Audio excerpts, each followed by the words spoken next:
Incoming email. What you want to know? Craig's Corner.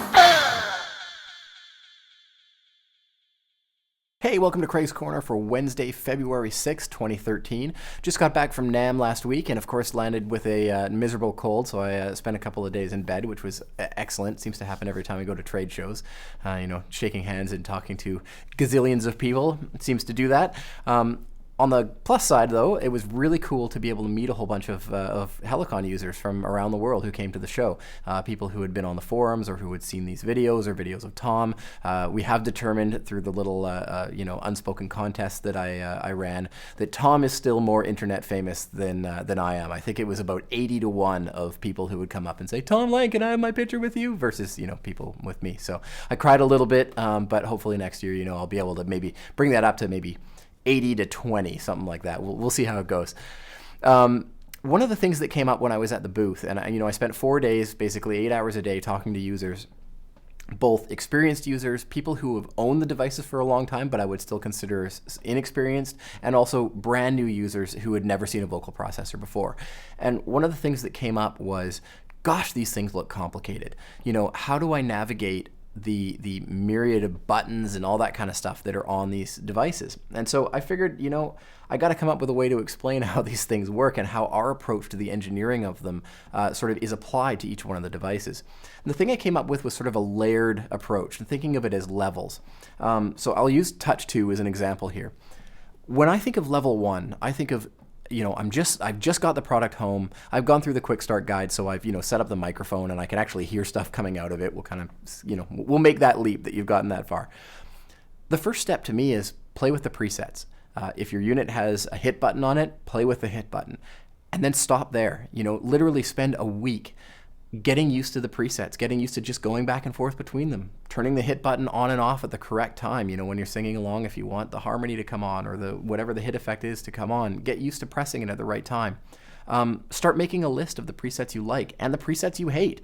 What'll happen is you'll start getting a sense of the effects that you like and the effects that you dislike.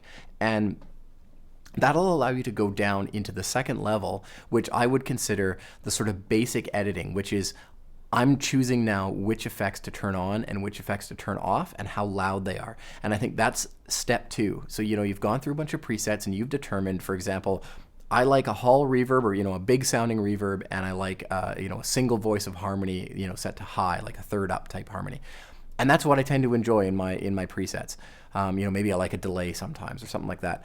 Now you can kind of hone in. You've sort of gotten used to the way the presets work. You can dive a little deeper. And now you can say, how loud should that reverb be in relation to the delay, in relation to the harmony? How do I want that delay to sound? Do I want it to be a quarter note or an eighth note or some sort of weird multi-tap thing?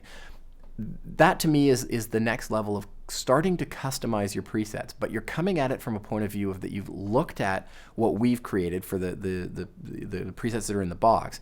And you've now identified what you like about the presets or what you don't like, which gives you a why. It gives you a why you'd want to go to the next level and start making some adjustments. So from there, if you can just get that far to step 2, that's as deep as you really could ever need to go in the box. If you're, a really sort of finicky studio guy or, a golden ears type person, of course, there's all these other levels of controls that you can go down into. You can tweak it as much as you want. But even for me, I go in and I choose a style and I turn up, the volume or turn down the volume on that particular effect.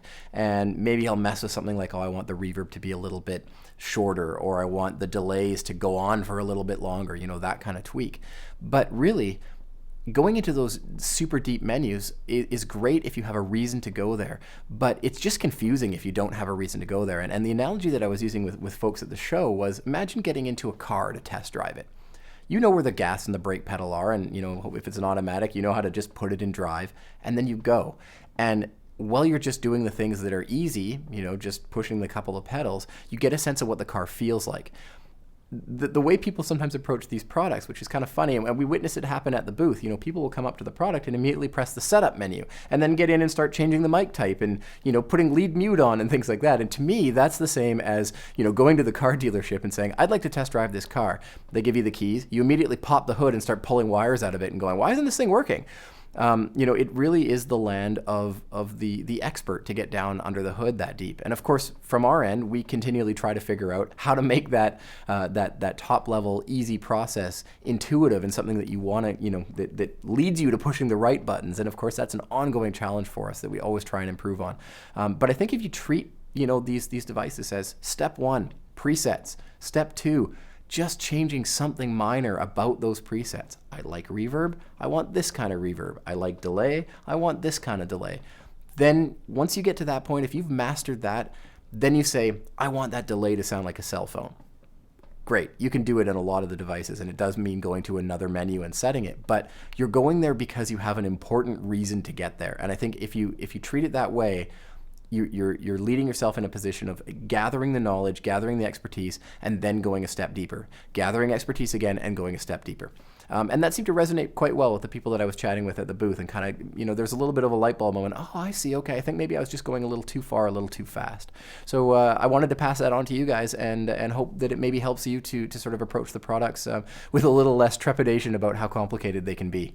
All right, guys, take it easy and keep on sending in questions. I'd love to get them.